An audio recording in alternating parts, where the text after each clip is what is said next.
গোলগঞ্জৰ হালাকুৰাত ধান বজাৰৰ কৃষক ৰাইজৰ হাহাকাৰ পৰিস্থিতি। কৃষকৰ ধানৰ মূল্য হ্ৰাস পোৱাত কৃষকৰ মাজত হাহাকাৰ সৃষ্টি হৈছে। গোলগঞ্জৰ বিভিন্ন প্ৰান্তৰ পৰা কৃষক ৰাইজে হালাকুৰাত ধান বজাৰত বিক্ৰী কৰিব আহে হাজাৰ হাজাৰ কুইণ্টেল ধান, কিন্তু বজাৰখনত ধানৰ বেপাৰীয়ে কম মূল্যত ক্ৰয় কৰাৰ বাবে চৰম বিপদত পৰিছে কৃষক ৰাইজে। গতিকে কৃষক ৰাইজে ধানৰ উচিত মূল্য দিয়াৰ বাবে ধুবুৰী জিলা প্ৰশাসনেৰ ওচৰত কাতর আহ্বান জানাইছে। ধান বেচে কিনি বন্ধ কিসের জন্য? আমরা গৃহস্থ মানুষ যায় 1 মন, আধা মন, 2 মন, 10 মন আনি বেচে আমার ঈদের খরচের সময় আছে, আমার ঈদের খরচ করা হবে। ধানের বাজার 800 টাকা, সেটা ধানের বাজার কম কে? তাহলে গৃহস্থ মানুষ কেন করি বেচবে? ব্যাপারী ধান লিবে নাকছে না, তাহলে এই খরচটা আমরা কি দিয়ে করি?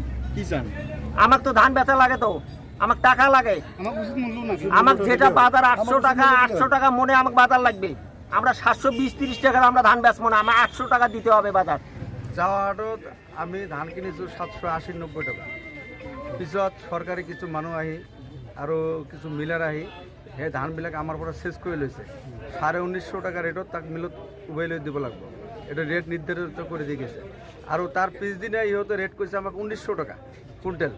1900 টাকা হলে এতিয়া ইহঁতক ধান কিনি দিলে হলে 710 বা 20-30 কিনিব লাগব।